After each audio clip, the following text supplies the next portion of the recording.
কালাইয়া বাসায়, আমার বাবার বাসায়, আমাদের বাসায় আক্রমণ চালাচ্ছে।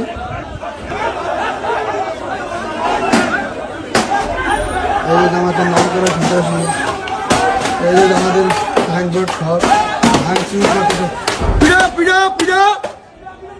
পিড়াইতে থাক, পিড়াইতে থাক, পিড়াইতে থাক, পিড়াইতে থাক, পিড়া পিড়া।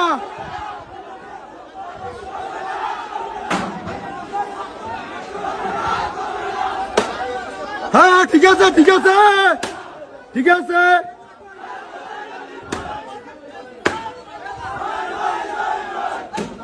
গতকালকে যে নির্বাচন হয়েছে এই জন্য আমাদের এজেন্ট যারা ছিল তাদেরকে নিয়ে যে আমরা সান্ত্বনা দিতেছিলাম যে আমরা আমাদের নেতার কোনো জ্ঞানজামের অর্ডার নাই, আমরা সুন্দর মতো করে সবাই একটু দোয়া মিলাদের আয়োজন করবো এবং দুপুরে আপনাদেরকে কালকে খাওয়াইতে পারি নাই, আপনাদের খাওয়াবো। বা এই বর্ষি এমন সময় জামাতের যে রমিজকে যেটা ওই যে যুবলীগের কালীন নামের সভাপতি ছিল, যিনি কয়েক মাস আগে জামাতে যোগ দিচ্ছেন, তিনি আর যে হাসনাইন জামাতের এবং যুবলীগ মিলিয়া অতর্কিতভাবে হামলা চালাই আমাদের মূল দলের প্রায় 25-30 জনকে গুরুতর আহত করে এবং 12-14টা মোটরসাইকেল ভাঙচুর করে, ফ্রিজ এসি টেসি ভাঙচুর করে ব্যাপক লুটপাট চালায়।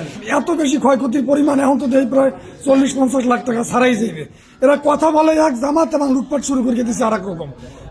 এভাবে লুটপাট এটা আমরা আশা করি নাই এবং সেটা যুবলীগকে সাথে নিয়ে তারা এই লুটপাট গুলো চালাইছে।